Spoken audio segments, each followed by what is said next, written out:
আসসালামু আলাইকুম প্রিয় দেশবাসী।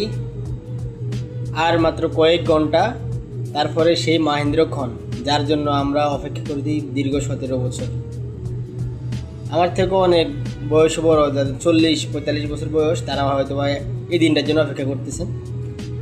সেই যে ভোটাধিকার প্রয়োগ করতে পারি না আমরা, যে একটা আক্ষেপ, ওটা হয়তো বা কালকে অবসান করবে।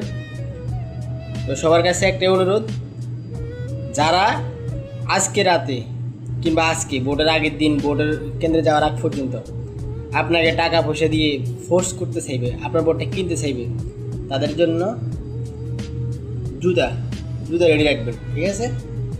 2 নম্বর, যারা আপনাকে কেন্দ্রে যাওয়ার আগে ভয়ভীতি দেখাবে, হুমকি দামকি দিবে, তাদেরকে না বলেন, তাদেরকে বর্জন করেন।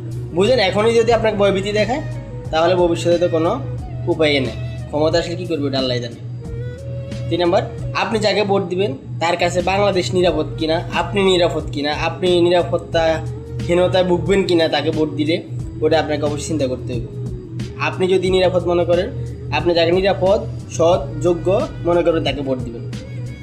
4 নম্বর, অবশ্যই হাতে করে একটা ফোন নিয়ে দেবেন। ফোনের মধ্যে এমবি না থাকুক, চেষ্টা করবেন যে এমবি রাখার জন্য, নেট ঢুকে রাখার জন্য। যদি না থাকে, মিনিমাম কিছু টাকা ভরে রাখবেন, যাতে কেন্দ্রের মধ্যে আপনার ভোট যাতে কেউ হরণ করতে না পারে, কেন্দ্র দখল করতে না পারে, কেউ যাতে জাল ভোট দিতে না পারে। ওরকম একটা জিনিস দেখলে যাতে অন্তত প্রশাসনকে ইনফর্ম করা যায়, ওরকম পরিমাণে আপনার হাতের কাছে একটা ফোন রাখবেন। ফোনের মধ্যে টাকা রাখবেন, যাতে অন্তত একটা কল দিয়ে প্রশাসনকে জানানো যায় যে এই কেন্দ্রের মধ্যে ভোট কেন্দ্র দখল হইতেছে, জাল ভোট দিতেছে, ঠিক আছে?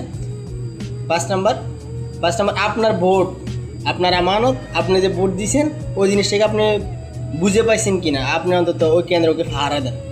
ভোট দেওয়ার পর থেকে কেন্দ্র পাহারা দেন। আপনার 17 বছর কিংবা 20 বছর কিংবা 40 বছরের যে একটা আক্ষেপ, ওই আক্ষেপটা যাতে বৃথা না যায়, ওই জন্য আপনি দায়িত্ব সহকারে আপনি নিজে চেষ্টা করবেন যাতে ভোট কেন্দ্রের মধ্যে কোনো অনিয়ম না হয়। আপনি নিজে অনিয়ম করবেন না, অন্যকে অনিয়ম করা থেকে বিরত রাখবেন এবং প্রশাসনের সবসময় সহযোগিতা কামনা করবেন। লাস্ট কথা হলো গণভোটে হ্যাঁ বলবেন। এই গণভোটে যারা হ্যাঁ বলবেন, মনে করুন যে বাংলাদেশ যে স্বৈরাচারী ব্যবস্থা ছিল ওটা পরিবর্তন হবে, বাংলাদেশ স্বৈরাচার মুক্ত হবে। বাংলাদেশের দীর্ঘ সামনে 50-100 বছরেও যাতে কোনো স্বৈরাচারী ব্যবস্থা ফিরে না আসে, ওই জন্য আমাদের সবাইকে চেষ্টা করতে হবে। এই জন্য আমরা গণভোটে হ্যাঁ দিব, যাতে যে স্বৈরাচারী কায়দায় যে সংস্কারগুলো এতদিন ধরে আটকে আসছিল, ওইগুলো যাতে সংস্কারগুলো যাতে হয়, এই জন্য আমরা গণভোটে হ্যাঁ দিব এবং একজন সৎ, যোগ্য, ন্যায়, নীতিবান ব্যক্তিকে আমরা ভোট দেবো।